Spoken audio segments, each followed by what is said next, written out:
Thanks for pressing play. Brian here, Fitzpatrick's Garage, Dublin Road, Kildare, and in this video we're going to have a look at this car here, 2019. This is Honda CR-V and this is 2-litre iMMD hybrid.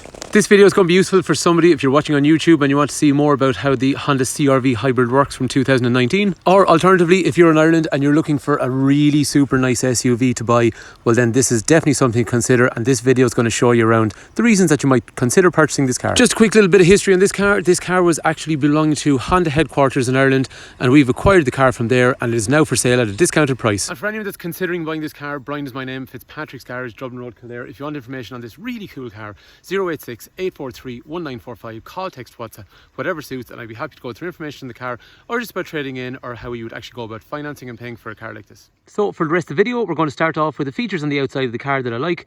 Then we're going to have a look at the features on the inside, and we'll finish up by going for a drive and understanding how the drive cycle works in these cars. And there's one thing I really want to get across on these particular cars that I really love: the rear. Right, that would normally sound like something that would worry someone, but the reason they're rare is these cars used to be made in the UK. They stopped the production in the UK and they moved to Japan.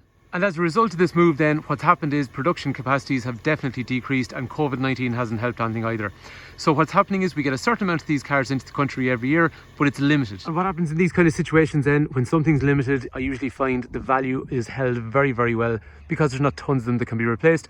But at a personal level, when you're driving up the road, you're not going to meet another one absolutely every corner you go around. And that in itself is a big advantage for me on these cars, because it's nice to have something that not everyone else has. And in fairness, that is a cool looking car as well. I really like what they've done with this generation of CR-V. Things like the spoiler up top is quite nice, but I like the way the taillights are now coming across the boot lid. The design lines on the car are much more substantial than previous models, and like I said again, it's just wider and much more significant looking. One thing on this car, if you are considering buying it, it's got one little add-on that I really think is necessary on these cars. If you look down low, it's got a set of genuine Honda Access side steps. Side steps are completely cosmetic. They're not really used to get in and out of the car, but I tell you what I do find, if you look at pretty much most SUVs on the market, the bumper at the front is usually quite low, the rear bumper is quite low, and sometimes you're left with this kind of high point in between. I find the side steps just brings the car lower looking to the ground, and it makes it a bit more sleek looking. Another thing we've done to this car is we've gone for a dark limo privacy tint in the back, and that's for most people who are going to have families. That's keeping sun out of kids' eyes, but you know what? I think it also looks pretty nice as well. Other features I really like in these cars then are these tail lamps. The tail lamps are now LED. LEDs are bright and they're long lasting, but they're also really cool looking and they're upmarket as well. And just a couple of other things worth mentioning on the car as well. I like the chrome along here, not too much, but you'll see as we go around there's little bits of chrome all the way around, and you've got a brushed aluminium diffuser along the back along here as well, which again is going to match other features on the car. I have to say I do like that. Anyway, other things along here, like we said, there was chrome at the top of the boot. There's more chrome that goes all the way down the side of the car, and I think that actually matches the wheels really well, because the wheels are a nice diamond cut finish.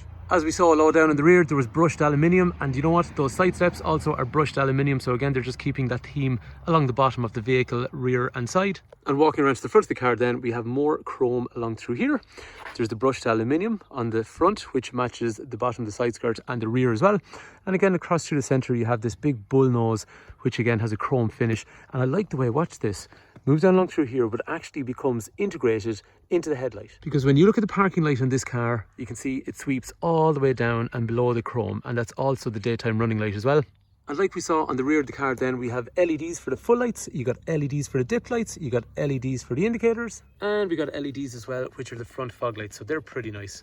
Anywho, the boot on this car is super big. Okay, there is a battery underneath here, so they can no longer store a spare wheel. The battery is sitting right there, but actually for anyone that's slightly concerned about safety or anything like that, these are so well researched and so well reinforced. It's very, very safe. But I guess the point I'm trying to get across, the boot was always massive in the CR-Vs. It's one of the things that people loved on them. There is a speaker back here, there's a light over here, and what I also like is these days there's lights on both sides, and they still actually have the ability to drop those seats forward. So you pull the handle and you pull the handle, and it drops the seats forward, and then you end up with a load area that's basically as big as a light commercial vehicle. The trim is a nice veneer finish up through here. I really like the way the veneer works with the beige leather. So this is a beige leather interior. Electric windows are back here with a piano black surround. There is a tweeter over here, and there's a speaker down through there, so there's really good sound system. As we saw in the back already, it's also got a subwoofer in the boot. The material is nice, so there's more lines and more details on this version of the CR-V compared with the previous generation. So you could get some nice leather in the previous generation, but I just like all the contours and shapes that are on this one. It just makes it look classy and upper class. Classy and upper class. Anyway, in through there is kangaroo pocket. And what's really cool is these days manufacturers have copped on 12-volt outlets aren't as useful anymore. So they're putting USB and USB. Occupants in the back then will also have their own choice of ventilation in through here as well. And as with the previous generation, and actually I think it's more pronounced on this generation, look how wide you can open up those doors to have access in and out. So it's handy for someone like myself getting in and also for a child, if you're putting a child seat into the back of the car or something like that, it actually makes it a lot easier. Beige interiors are really class. It's just a nice, bright place to be. And in terms of size, in terms of legroom, so I'm 6 foot. So if you look at the headroom I got, it's damn good. If you look at the legroom sitting behind myself, it's damn good as well. And actually what I like on this model as well, the lights up here are a nice LED. So again, kind of just upmarket. Like you'd expect then, there is ISOFIX here and ISOFIX over through there, and similarly ISOFIX and ISOFIX as well, and then an armrest in the centre with some drinks holders as well. And to be fair, leather is dead handy. Leather is so easy to keep clean. It gets dirty, you wipe it clean, happy days, and that's pretty much it. Front of the car again, nice detailed leather, nice beige interior again, but I just love all the, it kind of reminds me of some of those high-end Citroens, which I always used to like, and I just thought they were very, very classy looking. Anyway, over through here we'll have electrics for windows and mirrors, and they're electric folding mirrors. And the driver's seat that I'm getting into then is going to be height adjustable, and it's also adjustable for lumbar for your lower back as well.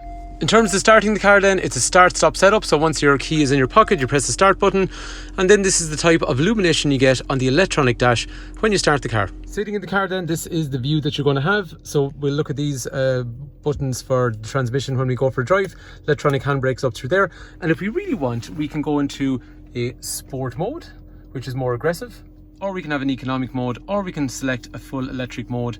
But in my experience, let the car do its own thing, because do you know what? Okay, sport, fair enough if you want to be more aggressive in how you're driving, but other than that, let the car do its own thing, because it is more clever than we are as humans in calculating the best way to get efficiency.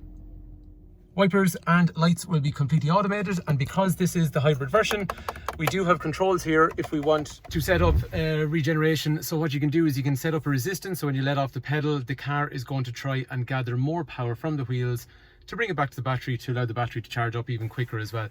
If you come test drive the car, I'll show you how that works. But actually the cool thing about that as well, you can actually use that to slow yourself coming up to junctions, which means you're not using your brake pads, and that means your brakes are going to last longer than they would on a normal car. The Honda Connect unit then is going to have our parking camera.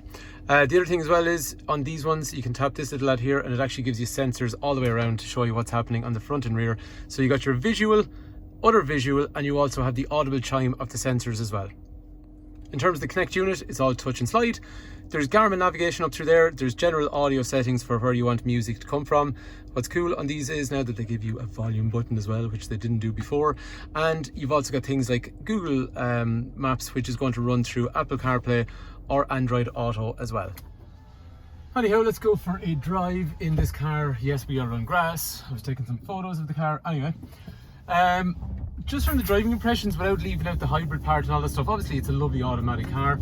In terms of drive select, you're looking at drive. You got a park button, you got a reverse button, just to show you. If I stop the car, I hit P for park. If I want to go somewhere, I hit D for drive. And if I want to go reverse, I hit this button here and I get reverse. Like the previous model, it feels like a nice stable car, so independent rear suspension all the way around. And while it is high, you feel high off the ground, a car like this you can still enjoy on a back road like this where there's lots of bumps and turns and compressions.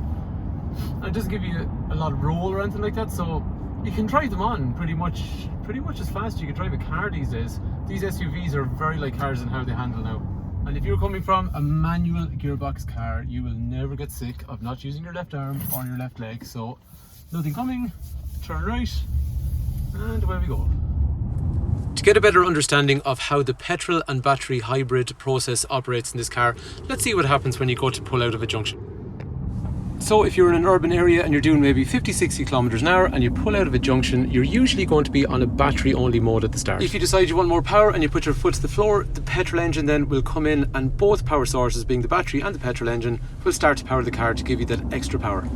The battery level, however, will eventually deplete, and then at that point you will start to see the petrol engine starting to recharge the battery while it's still driving the car as well. For motorway cruising, it's a pretty much similar process, and the great thing is you never know what's happening. The car does everything itself. You don't have to make decisions, and you don't feel anything happening any different. And you also get the added benefit of really good acceleration because of the two power sources as well.